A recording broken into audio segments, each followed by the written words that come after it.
your mind will take you places that your body just physically does not know it's capable of. Hi everyone, welcome back to my channel. This is episode 3 of Student to Strategist, and today we're going to talk about sales. The reason why we're going to talk about sales, because it is something that everyone needs in their life.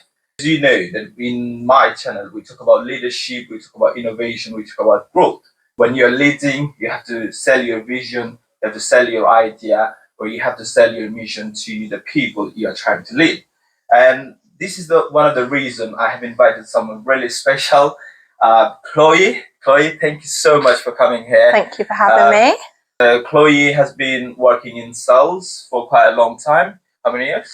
Since 2016. 2016. So she has a really good experience on sales. One of the big reasons as well to invite her, because she had made a big transition on her career. She has moved into senior management. She's a multi-site customer experience manager. We're going to talk about how the transition happened, although she's new into the role. But we're going to know about her experience and stuff. So, Chloe, you were the best sales executive Bloomsbury ever had. What was your secret sauce? Like, how did you manage to do it? Do you know what? Everyone wants the one size fits all, but it's never ever going to be that. You have to back yourself. You have to back what you're selling, and not only what you're selling, but the company you work for. Like I'm Nuffield through and through. I also very much believe in health and well-being. So selling that product is second nature to me. I train most days. I look after myself. So trying to encourage people to invest in their own health and well-being is so easy for me. It's what I love to do. So if that can come across a little bit when I'm selling to someone else, then that's my job done. Okay. So are you saying that, like, if you're passionate about the things you're trying to sell, it's going to make your job easier? Yeah, absolutely. I mean, don't get me wrong. There will be salespeople who are salesy through and through, who don't need to believe in what they're selling. They can almost trick people into buying things. That's not who I am as a salesperson. That's never been who I am. I think it would definitely help if you're interested and you believe in what you're selling, it will help because you'll be more of a genuine person. I'm a rubbish liar. I won't lie to anyone. I won't trick anyone into anything. I believe, well, when I was in membership, I believed in what I was selling. So it made it so easy for me, and it made it easy for people to trust me. Okay, nice. What would be your advice or tips for young people who is trying to get into sales? I would say there is so much free knowledge nowadays in social media, YouTube, LinkedIn, all these platforms. There's so much free knowledge. When I started in sales, I learned everything I know today. I learnt myself. I didn't go to uni. I didn't do any sales courses. I didn't do anything like that. I learned on the job, and I learned quickly. But I obviously have characteristics of a salesperson, so it does help. But all I would say is get as much knowledge under your belt as physically possible. Every day is a learning day. You never stop learning. If you, I don't know, if you scroll on social media on your commute to work, just listen to a podcast, watch a YouTube video. 5-10 minutes a day, because you will subconsciously pick up all these little golden nuggets on the way that will stick in your brain, and then when it comes to an objective or it comes to selling something, you will think of these things and you will remember these things. I think learning on the job or practically learning is how I learn best. But that isn't the case for everyone.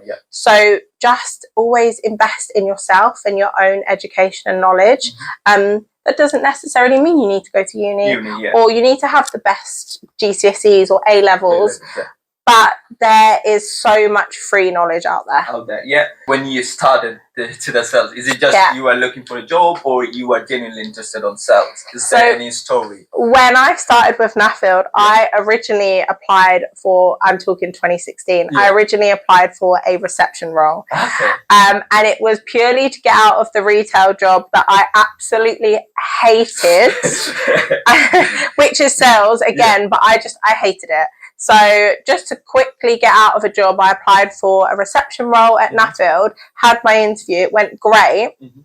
And then what was manager then said to me, like, I think you're going to be way too bored on reception. Have you thought about sales? Instantly, my reaction to him was, I'm not going to be a salesperson. That isn't me. I'm very chilled. I'm not going to be in your face selling things. Whenever we think about going into a shop or going into a gym or getting a phone contract, we think about someone who's on you the moment you walk in the door, and they're making you want to buy something that sometimes you don't necessarily even want or need. So that's what I thought of, and I was like, no, it's not going to be me. But I give it a chance, and here I am. Since then you have loved it. Yeah. You have hit target 10 out of 12 months in Nuffield at Bloomsbury. So, like, what's your feelings? Like, how do you feel about it? It's a big achievement, though. Yeah, it's a great achievement. As you know, January was the highlight of my sales career. Hitting the massive number, the big target that we had, being by myself. And then also achieving top salesperson in the whole of the company was huge. Don't get me wrong. I remember literally like it was yesterday, seeing that target, and I went in and spoke to someone who I work with and was like, I'm not going to do it. There's absolutely no way I'm going to do it. But all you can do is make sure you are given the most each day. Don't think of a whole number, because that's daunting. That's a terrible idea. Just break it down to a daily thing. I knew that if I gave everything to that day, then the rest will follow. And it ticks over, and you may have a bad day, and that's fine. But in sales, you have absolutely got to pick yourself up and wipe yourself back off. And I think then it just follows. Like, January was such a big month for me. February kind of rolled over from Jan, and then I missed March and April. Other stuff was going on. Other stuff was going on. And I kind of self-sabotaged a little bit. I kind of shut myself off. I definitely, and it happens in sales, I burnt myself out. As you know, I gave everything to January, and it was one of my greatest achievements in my career. But yeah, I massively loved my job, and I loved the people I worked with and the place I was in. It's such an important thing, and it definitely added to why I was so successful, because I enjoyed my environment. I had such supportive colleagues. Even though predominantly I was by myself in those months, I had a great group of people around me, and I couldn't have done it without them. Nice. I've seen employees staying overtime, like it's 8 p.m. in the evening. She's there. Like, she came at 8 in the morning and she's staying until 8 in the evening. So I've seen it. So that, from the things I'm trying to say, is hard work is necessary in sales, I think. Absolutely. Yes, absolutely. You know, you've got to dedicate yourself. You've got to make sacrifices. You will lose a little bit of sleep in the beginning of it. You know, some of my days in January were so long. Obviously, I like to train myself, and that was important to me to keep that in. So most mornings I was here at 6:30 in the morning to train, and then I was still here at 8 p.m. at night. I'm not saying that is always going to be your life in sales, but there will be weeks or days or months that you have to dedicate, and that you have to make the sacrifices. We have opportunities every single day, and if you haven't got your eyes open and you're not there physically and you're not present, you will miss them. Do you think that staying fit can help on sales? I think it's all a part of discipline. It's all a part of routine. I feel so much more productive when I train in the mornings. Some people morning people, some people evening people. I'm not an evening person whatsoever. I want to be in bed by 10 p.m. So I would much prefer to get up at 5:45 in the morning to make sure I have my session in. And I just feel, as cringe as it may sound, I feel set up for the day. If you can keep the discipline of exercise in your life, that transfers then. That does, if I don't necessarily train or have the best routine, that falls over into other aspects of my life, and I do become a little bit lazy. So if I keep that in, I know the rest follows. So absolutely, if you can have a disciplined exercise routine, and that doesn't need to be 2 hours in the gym every day or waking up at ridiculous times like I did, it can just be dedicating that time to yourself and that time away from the office, away from home, away from anything else. You're saying, right, this is me time, and working on yourself physically. And it gives you the mental preparation. It makes you. It gives me mental clarity. So much. How do you see sales evolving in the upcoming years? So before you jump into that, I want to say that obviously you are customer experience manager, and obviously the sales department is under you now. So how do you see it? Is it going to be a big change? Because obviously we know that there is AI and stuff like that. So do you see a change, or do you don't see any change in the future? I think there will definitely be change, 100%, but I think it's all going to be company dependent. Obviously Nuffield are very people based. They're a charity. They like to give back. If you're looking at much bigger companies, you know, like Microsoft or Google or these massive great big companies, I think they're going to head more towards AI. They're going to be more, everything's going to be digital, and there's going to be a lot less people facing things. You know, just like when you want to call and speak to someone, I don't know, about your online banking or anything like that. Everything is robotic now. Even if it's help questions online, anything like that. But I genuinely don't think anything can beat face-to-face people time, and I think that's so valuable. I'm not great with technology, and I have not gone with the times, but if I have an issue with anything, I would much prefer to email someone, speak to someone on the phone, go in and see somebody, because I just think it's so much more valuable. And it's the human touch, basically. It's an experience, right? We having problem with PDQ. Trust me, I'm trying to call them, and then, oh my god, you have to go through this, you know, automatic message, and then you're ending up on the phone for like 2 or 3 hours, and it's like, if you just connect me to someone, I can explain the problem, they can resolve it, and it's going to be done. So many people have office jobs nowadays. A lot of people spend a lot of time behind a laptop, behind a phone, and then that tiny bit of human contact that maybe you do have is going to be an automated message or something like that. Like, don't get me wrong, it has its time and its place, and it will be efficient in certain places, certain times and certain places. But I just don't think you can be actually going, forming a relationship with someone, and just being able to have that, like, leave your little stamp on people. So I think it's definitely going to have its time and its place. Okay, nice. You know, now you've moved to management sectors. So how do you see the transitions? I think because I've stayed within the same company, it was a lot of a softer transition for me, because I know the company, I know how we work, I know our values. But it's been overwhelming. It has been overwhelming. I have been obviously in sales a very long time. I've been in my role a very long time. So I know every answer. I know my job back to front. Now transitioning into management, where people are coming to you for answers all the time, with things that you've never touched on, it is very overwhelming. But the reason why I wanted the transition into management, and it was a 2025 goal of mine to become a customer experience manager, was to be taken out of my comfort zone. You know as much as I do that sales, you know, was massively my comfort. Bloomsbury was my comfort. Yeah. But to learn and to grow as a person, I knew that I needed to be taken out of that. I needed to be made uncomfortable, which trust me, I've been made uncomfortable.